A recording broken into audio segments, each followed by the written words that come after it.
एक लड़की की शादी होती है। शादी की पहली ही रात अपने कमरे में बैठी थी, तभी उसका पति उसका खूबसूरत चेहरा देखकर कहता है कि वो हो, कितनी सुंदर हो तुम, कहीं तुम्हें मेरी ही नज़र ना लग जाए। तभी दोस्तों वो दुल्हन रोने लगती है तो उसका पति कहता है, क्या हुआ, किसे याद कर रही हो? तो कहती है, इससे आपको क्या मतलब है? तो लड़का कहता है कि अरे क्या बात कर रही हो, तुम मेरी पत्नी हो, मैं तुम्हारे आंखों में आंसू नहीं देख सकता हूँ। अगर मुझे मतलब नहीं होगा तो फिर किसे मतलब होगा? मैं तुम्हें ज़िंदगी भर हंसते मुस्कुराते हुए देखना चाहता हूँ। तो वो कहती है कि यही तो बात है, आप मुझे ज़िंदगी भर हंसते हुए देखना चाहते हो, लेकिन मेरे पास रोने के अलावा कोई रास्ता ही नहीं बचा है। आज की रात आपकी बाहों में मुझे खुश होना चाहिए, लेकिन ऐसे लग रहा है कि मेरा जैसे इस कमरे में दम घुट जाएगा। दोस्तों एक बहुत ही इमोशनल कहानी है, बहुत ही रोचक कहानी है। आइए जानते हैं पूरी कहानी इस वीडियो में। लेकिन वीडियो में आगे बढ़ने से पहले बस वही रिक्वेस्ट कि आप वीडियो को लाइक कर दीजिए, चैनल को भी सब्सक्राइब कर लीजिए ताकि मेरा हौसला बढ़ता रहे। दोस्तों ये कहानी है उत्तर प्रदेश के महाराजगंज जिले की एक लड़की जिसका नाम सुहानी होता है। सुहानी बीए सेकेंड ईयर की पढ़ाई कर रही थी, लेकिन कॉलेज भेजते हुए उसके पिता और उसके भाई की सख्त हिदायत थी कि कहीं यारी दोस्ती मत करना। अगर जरा भी ऐसा कोई कानों में मेरे खबर आई तो उसी दिन से तुम्हारा कॉलेज आना जाना बंद कर दिया जाएगा। दोस्तों वो लड़कियों के साथ उसके ग्रुप में 4-5 लड़कियां होती हैं जो कि उस गांव से कॉलेज पढ़ने जाती थी। उन्हीं के साथ वो भी साइकिल से आया जाया करती थी। लेकिन कहते हैं कि हर चीज़ का एक समय होता है, कुछ चीज़ें होकर ही रहती हैं, तो प्यार मोहब्बत भी उन्हीं में से एक है। जैसे सुबह होने पर सूरज निकल आता है, वैसे उम्र होने पर मोहब्बत भी हो ही जाती है। तो उस लड़की के साथ भी वही होता है। दोस्तों एक दिन बीए सेकेंड ईयर में वो पढ़ रही थी, एग्जाम का टाइम था और तभी उसकी साइकिल पंचर हो जाती है।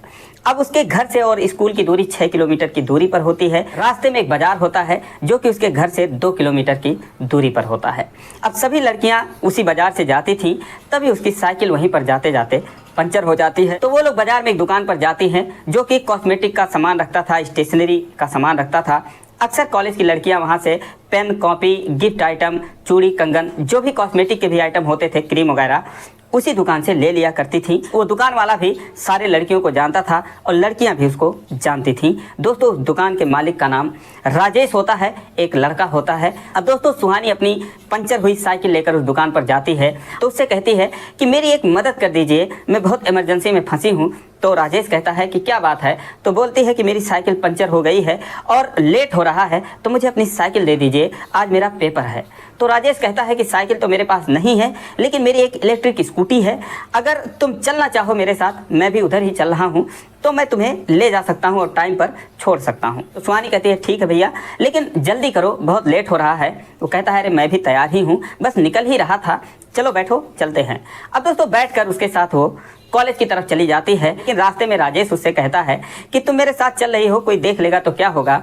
तो सुहानी कहती है कि मेरे घर का कोई ना देखे, अन्य कोई देखेगा तो कोई फर्क नहीं पड़ता है। तो राजेश कहता है कि अगर कोई घर वाला देख लिया तो क्या होगा? तो कहती है कि वो तो मुझे मार ही डालेंगे। राजेश कहता है फिर तो मुझे भी मार डालेंगे। तो कहती है कि तुम इसकी चिंता मत करो, मैं तुम्हें कुछ नहीं होने दूंगी, तुम मेरी इतनी मदद जो कर रहे हो। अब दोस्तों 10 मिनट बाद दोनों कॉलेज पहुंच जाते हैं, चूँकि वहाँ से 4 किलोमीटर की दूरी पर था। कॉलेज की गेट पर छोड़ देता है और उसके बाद कहता है कि छुट्टी कब होती है? सुहानी बोलती है 11 बजे होती है। तो राजेश कहता है तो फिर क्या मैं 11 बजे तुम्हें लेवाने आ जाऊं? तो सुहानी कहती है कि नहीं, इसकी ज़रूरत नहीं है, अपना फ़ोन दे दो, मैं अपने घर पर लगा दूं, अपने भाई को बता दूं कि ऐसी ऐसी बात है, तो मेरे भैया मुझे बाइक से लेने आ जाएंगे। फिर वो सोचती है कि अच्छा रहने ही दो, नहीं तो ये भी कहेंगे कि किसी लड़के के फ़ोन से कैसे तुमने फ़ोन मिलाया, किसी औरत का फ़ोन ले ली होती, किसी लड़की का फ़ोन ले ली होती, तमाम बातें हो जाएंगी, तो रहने ही दो। क्या पता मैं वापस किसी लड़की के साथ आ जाऊं, क्योंकि जाते टाइम तो इतनी जल्दी रहेगी नहीं, कोई लड़की अपने साइकिल पर बिठा लेगी तो मैं चली आऊँगी। लेकिन दोस्तों अब राजेश जो है वहाँ से गया और 10:30 बजे अपना काम निपटा कर आकर कॉलेज के गेट पर खड़ा हो गया। लड़कियों की छुट्टी हुई, सारी लड़कियाँ बाहर आईं। तो राजेश जो है वो सुहानी को आवाज़ लगाता है। वो अपने ग्रुप के लड़कियों के साथ आ रही थी। तो कहती हैं क्या बात है भैया, सुहानी को आपने छोड़ भी दिया, लेने भी चले आए, अगर हम होते तो ऐसा नहीं करते। तो राजेश कहता है कि भगवान ना करे तुम्हारी साइकिल कभी ख़राब हो, वरना वाकई में तुम्हारा पेपर छूट जाएगा, तुम लोगों के लिए मैं थोड़ी इतनी मेहरबानी करूंगा। अब वो हंस देता है। सुहानी से कहता है कि चलना है, तो सुहानी तुरंत बैठ जाती है और उसके बाद फिर वो लोग चले आते हैं। अब दोस्तों रास्ते में सुहानी राजेश से कहती है कि तुमने ऐसा क्यों बोला कि तुम सिर्फ मुझे यहाँ पर लेके आते और किसी को नहीं लेकर आते? तो राजेश कहता है कि हाँ मैं तो मजाक कर रहा था, लेकिन वाकई में अगर कोई और होती तो मैं उसके बारे में सोचता, लेकिन तुम्हारे बारे में एक मिनट भी मैंने नहीं सोचा और तुम्हें लेकर मैं चला आया। फिर सुहानी कहने लगी कि ऐसा नहीं बोलना चाहिए तुम्हें, पता नहीं लड़कियां क्या सोचने लगेंगी। तो राजेश कहता है क्या सोचने लगेंगी? सुहानी कहती है रहने दो, जैसे आपको कुछ पता ही नहीं है। अब दोस्तों उसके बाद वो लोग तमाम बातें करते हुए दुकान पर आ जाते हैं। सुहानी अपने साइकिल की तरफ जाती है तो राजेश कहता है कि रुक जाओ, अभी साइकिल जो है बगल में ही जो बनाता है उसको दे आता हूँ और वो लाकर पहुँचा जाएगा, उसके बाद चली जाना। अब दोस्तों जो है वहीं पर वो बैठ जाती है, ये अपना दुकान वगैरह खोलता है और फिर समोसे चाय मंगा देता है, जहाँ पर बैठकर सुहानी खाने लगती है। तभी उसके ग्रुप की जो लड़कियाँ होती हैं वो भी साइकिल से आ जाती हैं, सुहानी को समोसा खाते हुए देखती हैं, कहती हैं क्या बात है सुहानी, हमारे साथ रहती है तो कभी खाती नहीं है कि हमको भी खिलाना पड़ेगा, अकेले अकेले समोसे खा रही है, चाय पी रही है। तो सुहानी कहती है अरे वो तो इन्होंने ही मंगा दिया।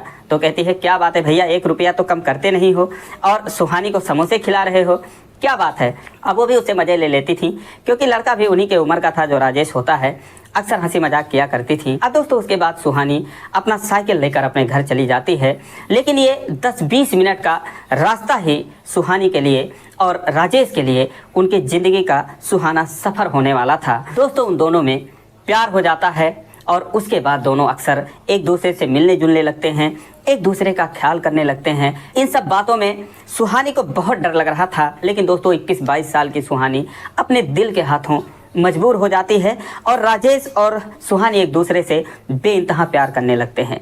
अब दोस्तों जैसे तैसे बीए फाइनल हो जाता है और गांव में अक्सर लोग लड़कियों का ग्रेजुएशन करवाने के बाद घर बिठा देते हैं, उसके बाद उनके शादी का इंतजाम करते हैं। यही हाल जो है सुहानी का भी होता है। जब उसकी बीए की पढ़ाई कंप्लीट हो जाती है तो उसके पिताजी उसकी शादी के लिए एक लड़का ढूंढते हैं, लेकिन जो सुहानी होती है वो अपने भाभी से कहती है कि भाभी मेरी शादी जो है वो आप राजेश से करवा दीजिए, किसी तरीके से आप भैया से कहिए, मम्मी है नहीं, आप ही जो भी हो, मेरी माँ हो, मेरी भाभी हो, अब जो भी हैं आप ही हैं मेरे लिए सब कुछ। तो उसकी भाभी कहती है कि तुम्हारे भैया कौन सी मेरी बात मान जाएंगे, मेरी तो एक बात मानते ही नहीं हैं, और अगर मैं उनसे कह दूं तो उल्टा और कलेश करेंगे, मुझे पक्का यकीन है वो मानेंगे नहीं, तो कहने से कोई फ़ायदा नहीं है। तो सुहानी कहती है लेकिन भाभी मैं राजेश से बहुत प्यार करती हूँ, उसके बिना मैं कहीं नहीं रह पाऊँगी। तो उसकी भाभी कहती है यही तो होता है, प्यार किसी और से हो जाता है, शादी किसी और से हो जाती है, ये समझ में नहीं आता कि लोग प्यार गलत कर लेते हैं या फिर लोगों की शादी गलत हो जाती है। मेरे साथ भी यही हुआ, अब मैं किससे अपने दिल का हाल कहूँ, तुम मेरी अपनी हो, इसीलिए मैं तुम्हें बता दे रही हूँ। मुझे आशा है कि तुम किसी से नहीं कहोगी, मेरा भी कुछ ऐसा ही हाल हुआ था, लेकिन अब तो मैं जैसे भी हूँ इस घर में रह ही रही हूँ। तो सुहानी जो है अपने भाभी की बात सुनकर बहुत निराश हो जाती है। वो जाकर राजेश से कहती है कि ऐसी ऐसी बात है। राजेश भी उसके लिए बेचैन रहता है, कहता अगर ऐसा हो गया तो फिर क्या होगा, और डरने से कोई फ़ायदा नहीं है। वो अपने माता पिता को बात बताता है तो उसके मम्मी पापा तो रेडी हो जाते हैं। एक दिन राजेश के पिताजी सुहानी के घर पर रिश्ता लेकर जाते हैं, दोनों ही एक दूसरे को पहचानते थे। तो सुहानी के पिताजी कहते हैं अरे आओ सेठ जी, कैसे आना हुआ, क्या हाल है। तो कहते हैं कि भाई ऐसी ऐसी बात है, बच्चे एक दूसरे को चाहते हैं तो क्यों ना उनकी शादी कर दी जाए।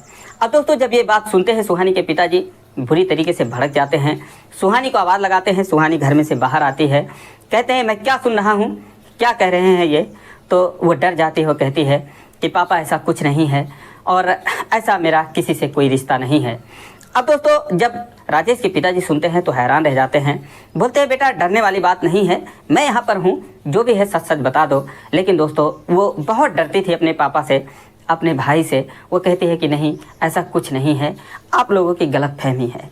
अब दोस्तों उसके बाद जो सुहानी के पिताजी थे वो राजेश के पिताजी से कहते हैं कि आपने सुन लिया जो भी सुनना था, अब आप यहाँ से जाइए, अपनी बेटी के लिए मैं लड़का ढूंढ चुका हूँ और उसकी शादी मैं बहुत जल्द करने वाला हूँ। अब दोस्तों वो तो वहाँ से चले गए। राजेश से बोले कि बेटा बड़ी बेइज्जती हुई और ऐसे ऐसे लड़की ने मना कर दिया।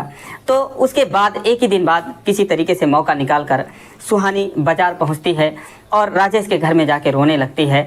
उसके पिता से माफ़ी मांगती है, कहती है मैं बहुत डर गई थी, लेकिन राजेश से कहती है कि अब क्या होगा, तो राजेश कहता है कि क्या होगा, मेरे घर वाले तो यहाँ तक कह रहे हैं कि मैं तुम्हें लेकर भाग जाऊँ, तो मेरे साथ भाग चलो। लेकिन सुहानी कहती है कि नहीं, ऐसा मुझसे नहीं होगा, मैं मर जाऊंगी लेकिन मैं भाग कर नहीं जाऊंगी, नहीं तो मेरे पिताजी का क्या होगा, मेरे भाई का क्या होगा। अब दोस्तों दोनों एक दूसरे के लिए तड़पते रह जाते हैं और सुहानी की एक लड़के से जिसका नाम साहिल होता है उससे शादी हो जाती है।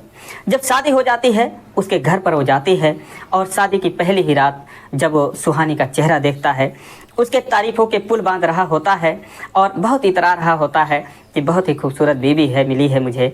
तभी जो है उसके अरमानों पर पानी फिर जाता है। जब सुहानी उसे अपनी सारी कहानी बताती है तो साहिल कहता है कि ये कौन सी बात हुई, शादी से पहले जो भी होता है शादी के बाद उसे भूलना पड़ता है। तो सुहानी कहती है लेकिन मैं राजेश को बहुत प्यार करती हूँ और मैं जो है आपको अपने दिल में कैसे बसाऊंगी मेरे समझ में नहीं आ रहा है।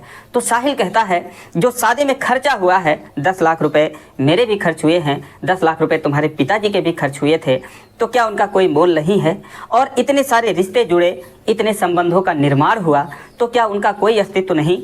तो सुहानी कहती है इसीलिए तो मैं कह रही थी कि मेरे आंसुओं से आपको क्या मतलब है। तभी साहिल कहता है कि ये इतना जल्दी निपटने वाला नहीं है, तुम्हारे पिताजी ने, तुम्हारे भाई ने मेरे साथ धोखा किया है, तुम किसी और से प्यार करती थी, किसी और के साथ घूमती थी, अब मैं जाके केस करूँगा और उन लोगों को मैं फंसाऊँगा। तो सुहानी जो है उसके पांव पकड़ लेती है और कहती है कि मेरे गलती की सज़ा मेरे घर वालों को मत दो, मुझसे बहुत गलती हो गई है, मैं माफ़ी मांगती हूँ, सारी उम्र जैसा आप कहोगे वैसा करूँगी, लेकिन मेरे बाप और भाई को आप छोड़ दो, आप कुछ मत कहो। अब दोस्तों जब साहिल ये बात सुनता है तो हंस देता है, कहता है मैं तो यही जानना चाह रहा था कि तुम वाकई में कैसी हो, तुम राजेश से भी प्यार करती हो और अपने बाप और भाई से भी प्यार करती हो, और अगर दूसरी लड़की होती तो वो अपने बाप और भाई से इतनी नाराज़ हो जाती कि जो मैं कह रहा हूँ मेरे हाँ में हाँ मिलाती, लेकिन तुम वाकई में एक अच्छी लड़की हो, मेरे साथ भी धोखा नहीं करना चाहती हो, तो जो मैंने तुमसे कहा है कि सारी उम्र मैं तुम्हें हंसते हुए देखना चाहता हूँ, तो मैंने ऐसे ही नहीं कहा था। भले ही मुझे तुम्हारी बात सुनकर, तुम्हारी कहानी सुनकर बहुत दुख हो रहा है, लेकिन ये बात सही है कि मैं इतना खुदगर्ज नहीं हूँ। दोस्तों अगले दिन राजेश और उसके माता पिता साहिल के घर पर आते हैं। सुहानी के भी माता पिता को बुलाया जाता है, वहाँ पर पंचायत बैठती है, सारी कहानी बताई जाती है। तो सारे लोग यही कहते हैं कि शादी जो है सुहानी की राजेश से ही होनी चाहिए थी। तो साहिल कहता है कि अभी भी कुछ नहीं बिगड़ा है, जो भी मेरा शादी में खर्चा हुआ है मैंने खुद कमा कर लगाया है, मैं 1-2 साल में तो उतने पैसे कमा लूँगा, लेकिन मैं अब इन लोगों की ज़िंदगी नहीं बर्बाद करना चाहता। मैं चाहता हूं कि सुहानी जो है वो राजेश के घर पर जाए। लेकिन इस बात से जो सुहानी के पिताजी थे वो भड़क जाते हैं, लेकिन उनका जो बेटा था, सुहानी का जो भाई था, उनका हाथ पकड़ लेता है, कहता है कि पापा जो गलती हमसे हो गई थी साहिल उसको सुधार रहा है, जो भी हो रहा है जो सुहानी के खुशी के लिए ही हो रहा है, उसकी खुशी में ही हमारी खुशी होनी चाहिए। तो दोस्तों ये कहानी 2017 की है, सुहानी और राजेश की शादी होती है। आज ये दोनों बहुत खुश हैं। जब मैंने सुहानी से पूछा कि क्या साहिल से तुम्हारी मुलाकात होती है, तो सुहानी ने बोला कि साहिल के लिए जो लड़की है वो हमने ही ढूंढी थी, बहुत अच्छी लड़की उसे मिली है और बहुत ही खुशी वो लोग भी रह रहे हैं, और मेरे पिता और मेरे भाई भी, मुझसे कोई नाराज़गी नहीं है उनकी, मैं आती जाती हूँ, कोई दिक्कत नहीं है। राजेश और मैं बहुत ही शानदार तरीके से रह रहे हैं, उनका एक बच्चा भी है। अब दोस्तों इसे इंसानियत की मिसाल कहें या फिर क्या कहें, आप लोग खुद कमेंट करके बताइए। और अगर ज़रा भी ये कहानी आप लोगों को अच्छी लगी हो तो वीडियो को लाइक कर दीजिए, चैनल को सब्सक्राइब कर लीजिए। फिर मिलेंगे अगले वीडियो में, तब तक के लिए